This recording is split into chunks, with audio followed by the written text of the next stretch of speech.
الشيطان الرجيم بسم الله الرحمن الرحيم ألم تر أنا أرسلنا الشياطين على الكافرين تؤزهم أزا فلا تعجل عليهم إنما نعد لهم عدا صدقت يا رب العالمين.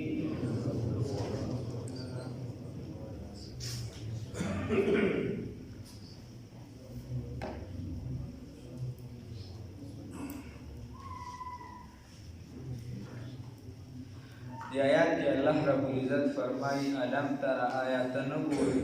ایستا فاعلم کې نه راغلي ان ارسلنا الشیاطین چې موږ ورپریخي دي شیطانانو لره علی الکافرین فکافرانو باندې تؤزهم ازا چې دي لره بړکاوي په بړکاوهلو سره په ګناه باندې را بړکاوي د کافرانو باندې شیطانان چې دا مسلط دي چې څوک به کم یو فن کې زیات وي نو د هغه سره د هغه فن د خلکو واسطه زیات دی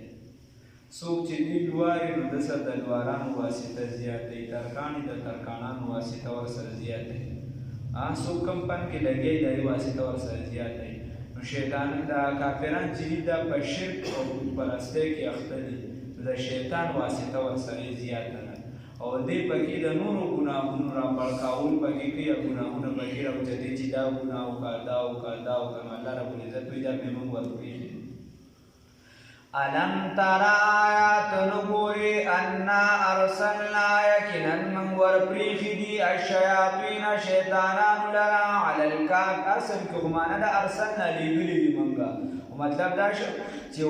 ورپرېښي دي موږ شیطانانو لره علی الکافرین په کافرانو باندې تؤزهم چې راوباروي دي لره را بړکاوي دي لره عزا په را بړکاوهلو سره په څه باندې په ګناه باندې فلا تعجل عليهم نوس نبی کریم صلی الله علیه وسلم ته الله فرمایي چې ته په دې جلدي مه کوه ته دا مه وایې چې زه سخت زر عذاب ورکړم یا زه چې دې مړه کړم یا دا نه الله وایي فلا تعجل عليهم بس ته جلدي مه کوه په دوی باندې انما یقینا پخه خبره دا ده نعد لهم چې زه شمېر کوم د دوی دپاره عدا په شمېرلو سره الله رب العزت فرمایي ته داسې مه کوه چې په دې باندې جلدي کوه فلا تعجل علیهم انما نعد لهم عدا الله د دې داسې شمېر کوي د دې نه یو قسم نه پاتې کېږي دې له به خپل عذاب دا به میلاوېږي دي ته یا دویمه معنی والا فلا تعجل علیهم بس ته جلدي مه کوه په دوی باندې انما یقینا پخه خبره دا ده نعد لهم چې موږ تیاری کوو د دوی دپاره عدا په تیاری کولو سره داسې عذاب نه ورکوو بې تیاري داسې خو ښکلې مزېدار عذاب ورله ګورو چې هغه عذاب ورکو الله مې وساتي یوم په هغه ورځ باندې نحشر المتقین چې موږ به حشر وکړو د متقیانو الی الرحمن د رحمان ذات ته وفدا چې موږ یې راغونډ کړو رابېولو رحمان ذات طرف ته وفدا د وفد په شکل کې چې موږ به راجمع کړو د متقیان د وفد په شکل کې نو یوه معنی دا ده ښه کاږه د وفد په شکل کې به راشي د قیامت په ورځ باندې په دې دنیا چې د کومو خلکو د الله رب العزت ابوذر غفاري رضی الله تعالی عنه حدیث را نقل کړی دی د نبی کریم صلی الله علیه وسلم نه تاسو چې کوم عمل د ټولو نه غوره دی نو نبی کریم صلی الله علیه وسلم فرمایل الحب لله والحب فی الله والبغض فی الله وی چې څوک د لله الحب لله والبغض لله چې څوک د الله د رضا دپاره یو بل سره محبت ساتي تعلق یې د الله د رضا دپاره وي د ګناه دپاره نه وي او بغض هم د چا سره ساتي نو دا هم صرف د الله د وجې ساتي چې دی د الله سره دین ته نه رانږدې کېږي دی دا کوي دا کوي دا کوي دی دغه عمل غوره دی نو دا متقیان چې دي په دې دنیا کې چې د چا دوستانه وي د نیکۍ دپاره په آخرت کې به هم دا یو بل سره یوځای او په دنیا کې چې د چا دوستانه وي د ګناه دپاره نو آخرت کې به د یو بل نه تښتي چې هسې نه دی ما راټیږي زه دې راټیږم دا کیسه به الله رب العزت فرمایي د وفد په شکل کې به راشي او بله خبره ابن جریر طبري وغیره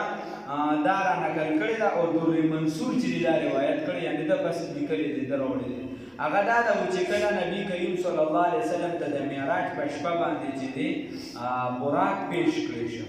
نو نبی کریم صلی الله علیه وسلم چې براق راوستی شو، دا براق خفه ولاړ، نو جبریل امین ته تپوس وکړ چې ولې خفه یې؟ په تا باندې به دونه بهترینه سورلي به کېږي چې مخکې به تا چېرته داسې شخصیت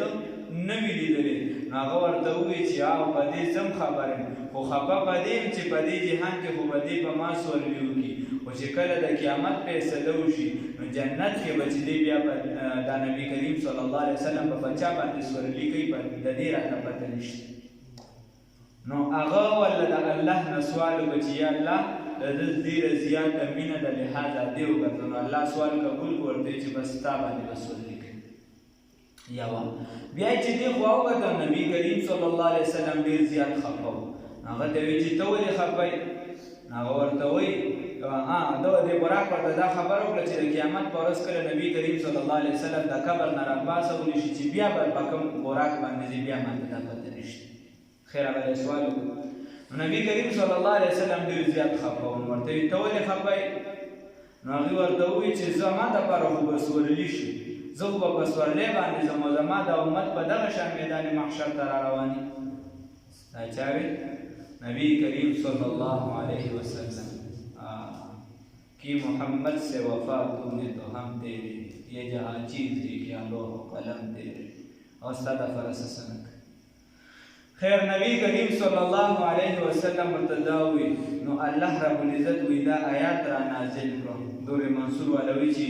یوم نحشر المتقین، په هغه ورځ باندې چې موږ حشر وکړو د چا؟ د متقیانو، راغونډ به کړو متقیانو لره الی الرحمن، د رحمان ذات ته. نو هغه وایي چې په وفدا کې معنا ده وفدا سواره کوخام، ستا د امت چې دی دې له به موږ تکلیف نه ورکوو. یو معنا پکې ده چې دا خو شرط پکې دا دی چې دا نیکان مې پکې کوو. نو هغه به سره راوړل سواره کوخام باندې راوړل. یوم په هغه ورځ باندې نحشر المتقین، چې موږ راجمع کړو متقیانو لره الی الرحمن، د رحمان ذات ته وفدا، د وفد په شکل باندې. ونسوق المجرمین، او وبشرو مجرمان لرا شړل، چا پسې چې جوکه راغشتي شړل. ونسوق المجرمین، او وبشرو منګه مجرمان لرا الی جهنم، جهنم طرف ته. وردا تګي عطشا، وردا معنا عطشا تګي. الله رب العزت فرمایي جهنم طرف ته وشړو داسې چې دی به تګي. الله دې وساتي. لا یملکون الشفاعة، چې دی به مالکان نه وي د سفارش، الا مگر من هغه څوک اتخذ چې اغوستی وي عند الرحمن، د رحمان سره عهدا وعده. خبره دا ده چې د قیامت په ورځ باندې به د جهنم طرف ته وروشړلی شي، دی به د چا سفارش نشي کولی. نو هر بنده به نشي کولی، نه الا من اتخذ، مگر چې چا نیسلي وي عند الرحمن، د الله سره عهدا وعده. وعده څه شي ده؟ لا اله الا الله محمد رسول الله صلی الله علیه وسلم. د سفارش لپاره به یو شرط وي، هغه بنده چې کلمې ویلي مسلمان به صرف سفارش کولی شي، او د هغه بنده لپاره به سفارش کولی شي چې هم قانوني مسلمان وي، هر څومره ګناهګار دی. نو یو به غټ شفاعت وایي، ته شفاعت کبرا ویلی شي، چې هغه خاصه ده د نبي کریم صلی الله علیه وسلم. چې کله د قیامت ورځ شي سخته به شي، خلک به په خپلو خولو کې ډوب وي، چې د چا کم ګناهونه وي هغه چې دی د دې ګېډو اندازه باندې څوک به دې ځایونو پورې، څوک به دې ځای تر دې چې څوک به سینې پورې په خولو کې ډوب وي، څوک به خوله، او اخره کې دا چې د چا به دې ځایونو ته دا خولې رسېدلي او په دغه کې به دې په دې خپل ګناه کې د ګناه په حساب باندې به سړی راګېږي. بیا دا خلک به تنګ شي تنګ شي تنګ شي، نو دوی به راشي پیغمبران دا به داسې د نوح علیه السلام وغیره داسې په نمبر به راځي، اخره کې ورته ټول څوک ښي؟ نبي کریم صلی الله علیه وسلم. نو نبي کریم صلی الله علیه وسلم به راشي، الله رب العزت ته به په سجده باندې پرېوځي. نبي کریم صلی الله علیه وسلم فرمایي چې د الله داسې حمد و ثنا به وکړم، الله به راله زړه کې داسې یعنې القا راواچي د داسې کلماتو چې هغه ماته اوس نه دي یاد، چې هغه کم کلمات وي، زه به هغه ووایم، او د هفتې په اندازه یا د 2 هفتو په اندازه به نبي کریم صلی الله علیه وسلم سجده ولګوي، دومره اوږده سجده به ولګوي. نو بیا به نبی کریم صلی الله علیه وسلم ته الله وی ارفع راسک یا محمد صلی الله علیه وسلم اشفع تشفع وی اے محمد صلی الله علیه وسلم سر دې راوچت کا سفارش کوه د چا چې ته سفارش کې ستا سفارش به قبلیږي نو دې ته ویلی شي شفاعت کبرا د نبی کریم صلی الله علیه وسلم د دې وجې چې سوال کې موږ سوال کوو هر څومره ګناهګار یو هر څه یو خو خدای پاکه مرګ د ایمان سره راوله هلته بیا زموږ یو لوی شخصیت شته زموږ د په دې دنیا هم زموږ دپاره دی هلته به زموږ دپاره سفارش کوي څوک دی زموږ ښکلی پیغمبر نبي کریم صلی الله علیه وسلم یا ورځی د شفاعت کبرا ویلی شي بیا هر ګناهګار مثال په طور علماو یو حدیث لیکلی دی وایي یو ګروپ به وي د ملګرو دا به ټول د یو بل سره تعلق د الله د رضا دپاره وي نو د دې په باره کې به فیصله وشي چې لکه تاسو د جنت ته ځئ دا یو د جهنم ته ځي هغې به ورته چې صاحب دی زموږ په دنیا کې ملګرو د ده خو مونږ سره تعلق نو هغه به الله به ورته چې بس د ده خو د اعمالو تله د نیکۍ دا کمه شوې ده لهذا تاسو د جنت ته ځئ دی به جهنم ته ځي هغې ورته وایي نه داسې نه شي کېدی خدای پاکه دلته معافي وکړه نو هغه به دې جهنم ته ولېږي چې جهنم ته ولېږي دوی ورته وایي چې خدایه موږ هم ورپسې ورولېږه الله ربالعزت به ورته وایي زه ستا سفارش قبول شوی دی جهنم ته ورشئ روی باسئ په تاسو به اور اثر نه کوي او چې څوک تاسو د لاس نه راټینګ کړو هغه ته به زه چې دی بخښنه کوم نو دی به ورشي جهنم ته به ورشي په دې باندې به اور اثر نه کوي خپل ملګري به ترې راټینګ کوي راځه او الله ربالعزت په جنت کې په یو درجه باندې فایز کړي الله دې نصیب کړي نو دې بیا هر خوشحال پکې ما درته وایي چې دا دی مسلمان به د مسلمان دپاره کولی شي او کافر چې بیا د مسلمان دپاره نشي کولی مسلمان د کافر دپاره سفارش هم نشي کولی لا یملکون الشفاعة چې دې به مالکان نه وي د سفارش الا مگر من اتخذ هغه چا چې نیسلي وي عند الرحمن د الله سره عهده وعده وقالو ووایي اوس دې څه وایي دا ولې دا خبره څه شي ده اتخذ الرحمن وقالو وایي دا کافران اتخذ الرحمن چې نیسلي د رحمان ولدا اولاد لره دوی د الله ربالعزت اولاد دی نعوذ بالله من ذلک نو الله ورته وایي لقد جئتم یقینا تاسو راتګ کړي دي شیئا یو خبرې ته ادعا درنې ده تاسو راتګ کړي دي یوې خبرې درنې ده دا خو ډېره درنه خبره ده الله ربالعزت فرمایي دا بني ادم ماته کنځلې کوي دا خو د هغه حدیث قدسي دي دا تاسو کنځلې کوئ الله ربالعزت اولاد د کوم ځای نه دی ځان له والله ثابته دی الله وایي دومره سخته خبره دومره درنه ده تکاد السماوات قریبا تکاد السماوات قریبا چې د اسمانونه یتفطرنا ټوکړي ټوکړي شي قریبا چې د اسمانونه دا ټوکړي ټوکړي شي منه د دې خبرې د لاسه وتنشق الارض او سیری شي د ځمکه وتخر الجبال راپریوځي دا غرونه یا روان شي غرونه حتی په ټوکړي ټوکړي کېدلو سره په ډړې وړې کېدلو سره الله ربالعزت وایي دا خبره دومره ده چې د اسمان در باندې ټوکړي ټوکړي راوغورځېږي داسې سخته خبره ده دا ځمکه چې وشلېږي دا غرونه چې دا روان شي ټوکړه ټوکړه شي والوځېدي شي یا مات شي دا خو تاسو دومره سخته خبره کوي او څه خبره ده وجه دا ده الله وایي ان د دې وجې دعو چې تاسو رابلئ للرحمن رحمان ذات لره ولدا اولاد وما ينبغي ولائك ندي للرحمن الله رب العزت لرا ان يتخذ جونسي ولدا اولاد لرا الله رب العزت لرا اولاد دا مناسب نه چې الله رب العزت اولاد نسيها ان كل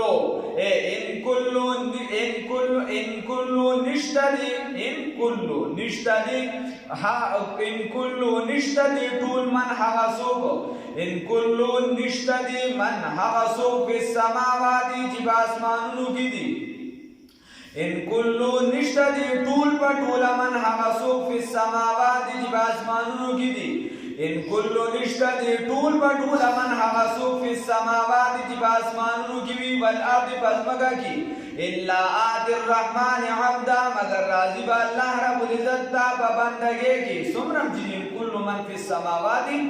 نشته دې ټول په ټوله پزمکه باندې پاسمانونو کې ول ارض پزمکه باندې الا آت الرحمن مگر راضی به الله رب العزت عبدا په بندګۍ کې بندګان پر راضی الله په اولاد باندې سګا دا ټول د الله بندګان دي موږ د الله بندګان یو الحمدلله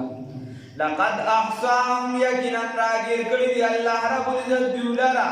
وعدهم او حساب یې لګولې دي د دوی شمیره کړی د دوی عد پښمیرلو سره الله رب العزت دې په علم سره حساب کړی زما په علم کې چې دا څومره افراد دي دا څه دي داسې ماله د مردم شمارې ضرورت نشته ما ته پته ده سبب دا خو دا خلک دي عوام دي چې جنګ جګړې پرې کوي چې وایي مردم شمارې دې وکړو او دې نه کړه الله وایي ما له دې ضرورت نشته دا ما په خپل علم کې راګیر کړي وکلهم هر یو د دین آتی راځي به یوم القیامت د قیامت په ورځ باندې فردا یوازې هر یو وی الله رب العزت وي تاسو د قیامت پر ورځ یوازې راځي دا کوم چې حلال مردار دي کړی دي حلال دي کړی دي او مردار دي کړی دي سم ځامن دي خراب ځامن دي سم دوستان دي خراب دوستان دي خ تعلق دي خراب تعلق دي دې کې به یو سیزم دي صرف دغه خو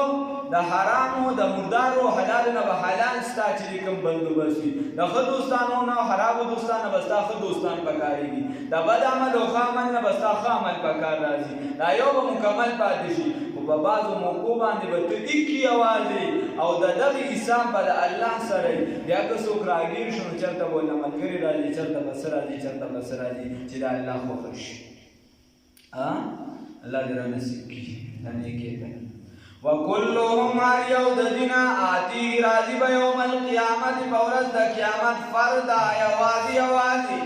ان الذين یقینا هغه کسان آمنو چې ایمان یې راوړی دی وعملوا الصالحات عمل کوي په طریقه د پیغمبر انقلاب فخر موجودات سید الانبیاء والمرسلین محمد رسول الله صلی الله علیه وسلم سيجعلهم بغرزوی لهم د دوی دپاره الرحمن رحمان ذات ودا محبت باهمي محبت یا چې محبوبیت دواړه راتلی شي خبره داسې ده خبره یاد ساته د دې آیات دوه مطلب دي یو مطلب یې دا دی الله رب العزت فرمایي چې کوم خلک ایمان والا دي او دي د نیکۍ عمل کوي نو چې نیکان دي بزرګان دي او ایمان یې راوړی دی شرط بنیادي خو ایمان دی او بیا ورپسې نیکي کوي نو د قیامت په ورځ باندې او په دنیا کې الله رب العزت فرمایي اصل خبره خو دلته د دنیا ده الله وایي چې د دې دپاره به زه محبت وګرځوم خپل یو محبت دا دی چې دا محبوبیت به وګرځي د خلکو ترمنځ هغه به صحیح هغه د الله محبت وي او د خلکو ترمنځ به محبوبیت وي هغه څنګه وي لکه حدیث کې راځي چې الله رب العزت کله د یو بنده سره محبت کول غواړي چې هغه نیکوکار وي نو جبرائیل امین راوغواړي هغه ته وایي چې د فلانکي سره زما محبت دی ته هم ورسره محبت وکړه نو هغه وایي الله چې ستا ورسره مینه ده زما هم ورسره مینه ده نو هغه به اسمانونو کې چې دي اوازونه وکړي چې د فلانکي بنده سره د الله مینه محبت دی زما هم ورسره دی فرشتو تاسو هم ورسره مینه وکړي نو ټول وایي زمونږ هم ورسره محبت دی چې د الله ورسره دی بیا دنیا ته راکوشي او د دنیا په دې ګوټونو کې اوازونه وشي اوازه خوره شي چې د فلانکي بنده سره د الله محبت دی تاسو هم ورسره محبت وکړي نو بیا دلته کې ته صحیح هلکه فلانکي ځای کې یو عالم دی ښه دا مخې سمه رڼا کوي راځئ چې دعا دې واخلو دلته کې چې دی د شپېتو او د اویا کالو اکثر داسې ټول کورونه نه یو نیم پکې داسې رس ته رځه ډېرېږي الله دې وساتي الله دې توفیق راکړي چې اسلامي تربیت وکړو خلک د پلارۍ دې په څه پوهېږي پلاریا دی دا مور په څه پوهېږي دا پلانکې شي په څه پوهېږي او بیا هغه د سلو کالو د اتیا کالو د لس کم سلو کالو خلک ورته دعاګانو نه ځي هېڅ یې نه پلار یې نه ورور یې نه د تره زوی نه ماما یې نه کاکا یې دا ولې دا دغه محبت وي د انسان په زړه کې دغه محبت راکوز شي او یو نیم یې بیا چېرته مخالفت هم کوي وی تا ته هېڅوک نه درځي دي ته لاس او خپې ښکلوي تا ته هېڅوک نه درځي دي ته لاس او خپې ښکلوي ستا بس په دې باندې خفګان دي ولې نه یې منې ستا په دې خفګان دی دویم نمبر خبره دا ده دویم نمبر چې الله رب العزت فرمایي چې کوم کس ایماندار وي او دې د نیکۍ عمل کوي نو سیجعل لهم الرحمن ودا د دې به په خپل منځ کې دوستانه وګرځوم باهمي محبت د دې په خپل منځ کې مضبوط محبت پیدا شي تر دې چې نبي کریم صلی الله علیه وسلم فرمایي که جسد واحد د دې دا بدنونه په شان د یو بدن وګرځي بیا چې یو مسلمان ته تکلیف وي نو دا بل مسلمان پرې تخپوي دا نن چې موږ وار خورو نو دغه څیز نشته نو نانۍ خبره ده دغلته دا دوه موټر سایکل جنګېدلې هغه غریب مړ کېده یو خو د سپو والا خدای بېخ بنیاد وباسي مړ کېږي او د هغه سره د خلکو د عقل پوندو ته راځي نور دا خلک ټوله دنیا راغونډه ده دغه طرفه په سپي را روان دی هغه مالک یې ورته ګوري هغه غریب د هغه د خپله بدنانو د سپي ورسېدا پکې او د هغه نه وینې بهېږي د خلکو د عقل پته نه لکه کشران د پوندو ته اوس چې تربیت ولونه کې رارسي نو خبره ده دا هغه چې دي دا غوږونو باندې دا غوږ نه یې وینه تله داسې جنګېدلي او بیا چې کله 11-22 والاران نو دوی ورته وي چې چالنج کړی دی نو یا هغې یا د چا سره شناختی ګاډي یو کس د دې ځای چې ځکه کسان د دې ځای نو هغه راسره روغې دي په ټول دومره جمع کې یو کس چې دی نه ورخته ټول بېروزګار دي غریبان روزګار یو دا زموږ اسلام دی حتی را رسېدلي مسلماني چې یو کس ورسره ګاډي ته نه خته چې ورسره یې ترې هسپتال دا زموږ چې یو بل سره تعلق دی دا زموږ مسلماني دا زموږ ورورولي دا په خوله باندې ویل اسان دی ان الذين الله رب العزت وی چې د دې په منځ کې به محبت او ورورولي وګرځو دوستانه به مضبوط شي نو زمانے میں معزز تھے مسلمان ہو کر اور تم خوار ہوئے تارک قرآن ہو کر تا قرآن پر کھولو رب قائم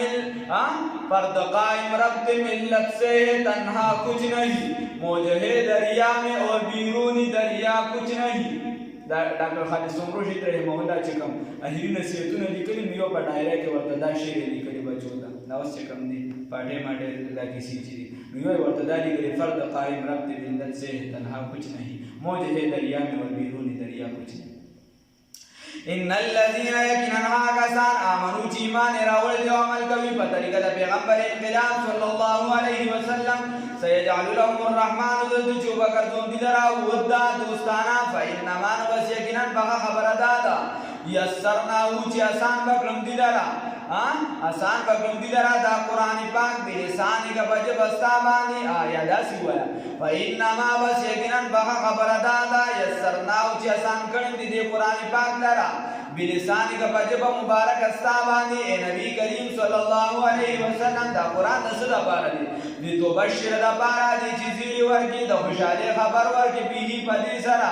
المتقین نیکانو تا و تنزیر او یروی بیہی پدی سرا قومن حقا قوم تا لدہ چی جگل مار دی اللہ رب العزت وی پدی قرآن سر او یروا